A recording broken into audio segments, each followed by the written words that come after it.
It's Thursday morning, ITV are here. We're just filming something for the news. So this is Claire Hannah from ITV. Morning. Granada News, and she used to work on a dairy farm in Israel. I did, milk cows. Yeah, I've got a cow named after me running around the fields in Israel. How crazy is that? Yeah. What's this going to be on ITV? This is going to be on Granada Reports. It's about the new plans that the government's announcing today to help farmers. The Emperor's new clothes. So we've obviously got a new sort of, what would you call it, subsidy policy document come out, 100 pages long, comes out 11 o'clock. So we've pretended that we know what's in it to film this piece. But it's basically going to be the same rubbish recycled, basically. So apparently it's going to reward us for farming in a more sustainable way. It'll be on Granada Reports tonight from 6 o'clock. There you go. Yeah. So filmed that first thing this morning, then went to the NFU Combinable Crops Conference for our region. And then when I got back, this is what happened. The Corvus is back, and watch. Can you see that? Tips, little button there now.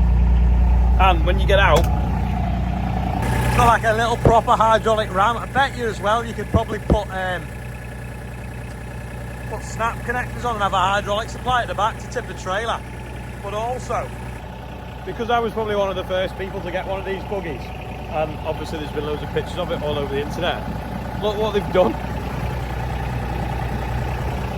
So it's a surprise, they put alloy wheels on it for me. It's a beast. Look at that, what a monster.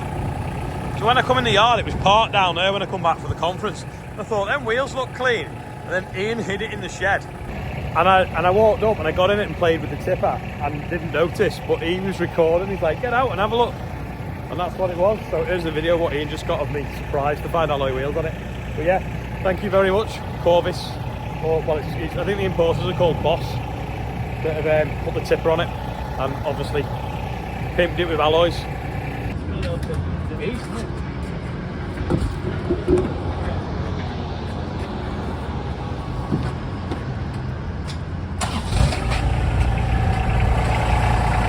Push it up, top of the button.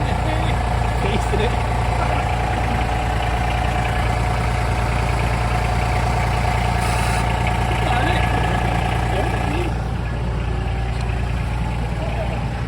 Oh, Ollie. Here a minute.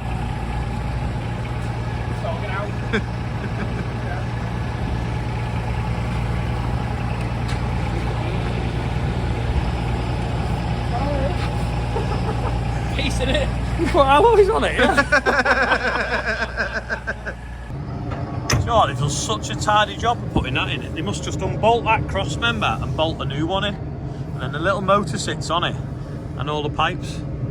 They're just so compact and not fussy. I've seen some things with tippers and the ram's in one place and then the hydraulic pipes are over here and the tank's over there. It all just fits in the back there. It's good, isn't it? Actually, the tip's quite steep as well. In fact, you might be able to use them hydraulics, put a 3-point linkage on the back of it, lift the mower up and down perhaps. Dave's I think he's done a bit of double chip and then doing the rest of the pile, so it's getting a lot less now. Hopefully you can see on a slide now one of the ones from today. And it just shows you that while we put fungicide on wheat, you can see that the yield response from putting a fungicide on, protecting it from getting diseases such as yellow rust and things like that stop the plant photosynthesizing. Different varieties respond in different ways as well, which you can also see on there. Anyway, Champion I think is one of the top yielding varieties, and that's what we've got growing this year over the railway at Red Hill, and it looks amazing, and at Cronton. Look what's arrived in the post. My very own first edition Joe Seals Coffee Time business mug, signed by Joe, complete with a sticker and a big Mick hat. So Joe's made 20 of these cups. So if I smash that, then there's only 19, so it makes everyone else's worth more. So should we do a durability test to see if we can drive a Xerion over the top of it?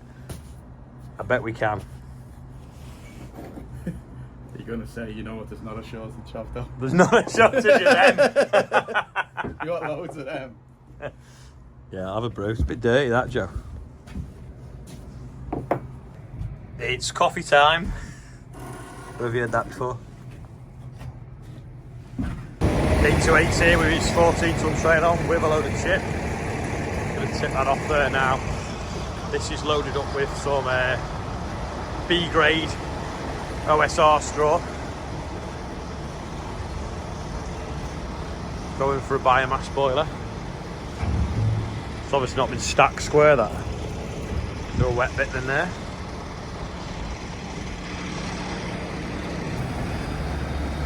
These 14 tonners, I think they're about a foot short and a foot not as high.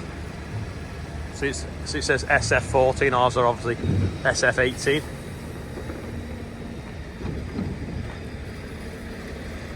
Apparently the smell of marzipan in Laurel's is arsenic, I think someone reckoned yesterday.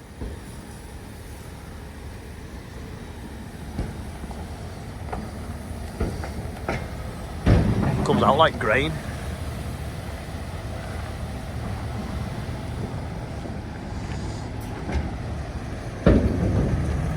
Do you want me to do it? You know the drill, Ian. Go on.